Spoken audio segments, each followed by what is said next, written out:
Pour moi, le système de gouvernance coopérative, c'est un système démocratique. On l'a vécu en transition dans le monde politique, on ne l'a pas vécu encore dans le monde économique dans sa majorité.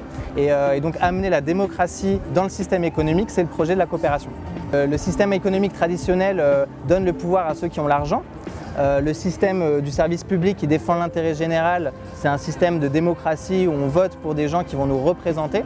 Les coopératives, c'est un peu le système du milieu, c'est-à-dire on prend la démocratie du système de service public et on prend un système économique et social de l'économie traditionnelle et ça fait vraiment cette partie du milieu qui est le système coopératif. On dit que c'est des entreprises qui sont démocratiques parce qu'on a une personne, une égale, une voix, quel que soit son capital qu'on a amené, et ça c'est très important dans le sens où on peut agir fortement sur la gouvernance de l'entreprise. Et la gouvernance, c'est bien tenir compte de toutes les parties prenantes, pas seulement donc quelles décisions on va prendre pour faire tourner ces entreprises, mais aussi qu'est-ce que ça va faire comme action sur l'extérieur. Est-ce qu'on va abîmer, polluer, etc. Qu'est-ce que ça donne aussi sur le collectif, sur la ville, sur le village dans lequel on est, etc. On a une pluralité de sociétaires, que ce soit des citoyens, mineurs et majeurs, je tiens à le dire. On a effectivement tout un tas d'acteurs, des entreprises, des associations. Et donc effectivement, comment ces acteurs-là prennent conscience de leur capacité à agir dans l'entreprise. Et c'est vrai que c'est un sujet. Une coopérative en termes de statut ne fait pas tout. Il y a ce besoin aussi d'avoir des pratiques de vie collective qui permettent justement de prendre des décisions qui soient partagées.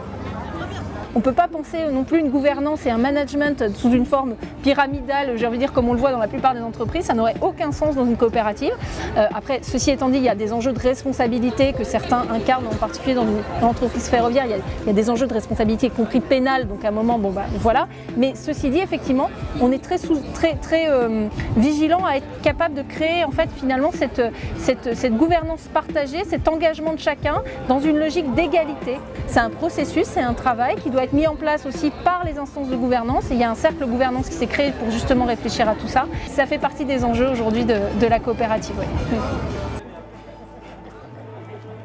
Ce statut est très regardé de très près parce qu'il y a quelque chose d'assez unique où les collectivités peuvent rentrer au capital d'une société privée. C'est formidable. Donc ça fait des leviers. Ça fait des leviers surtout sur l'aménagement du territoire, sur la dynamique de certains territoires. Et ça, bien sûr qu'on est obligé de rentrer dans ces règles et dans ces règlements.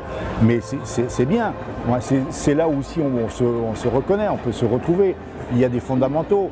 Après, si on veut les faire évoluer, et il faut que ça évolue de toute façon, mais c'est à nous de se prendre en charge pour les faire évoluer, aller voir les parlementaires pour le faire.